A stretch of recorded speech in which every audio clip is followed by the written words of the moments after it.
anh này cái đào này không có nó lời món làm món lời tôi không anh ở hai con tịch trọ tịch nhiệt mình cho ăn và mùi bài và đào trong nó một con thì gặp bọc ôn là phải phát trong đặng món và bóp tất đo tiền lấy một con và tiền tăng đây là việc mày một con và nè đào sale một con đấy rồi bài một nó mình chuộng giống thế rồi chuộng phải chọn như chuộng am một món là ngày này nhiệt này ôn trong đặt món bàn này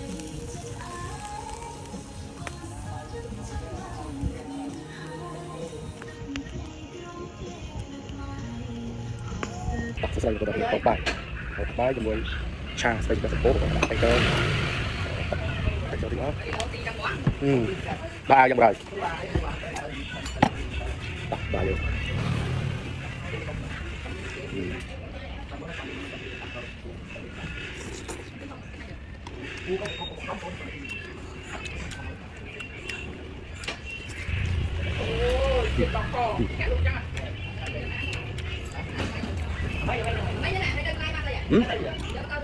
à trong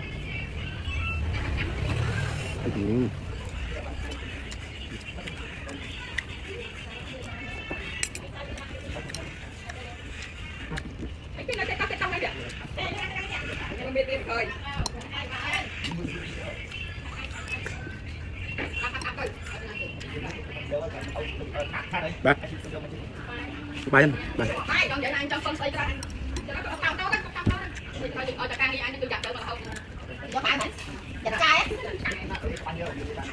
Thành phần được không?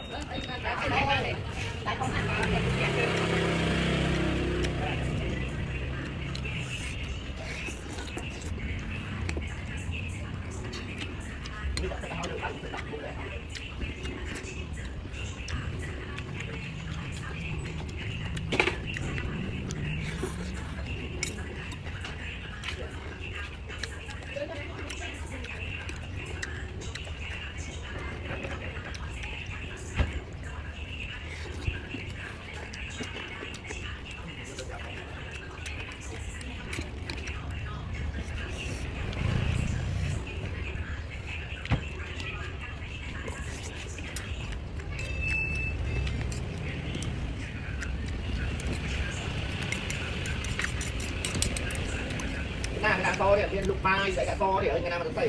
lục tập quân tập kia phải khai cho nó thì cay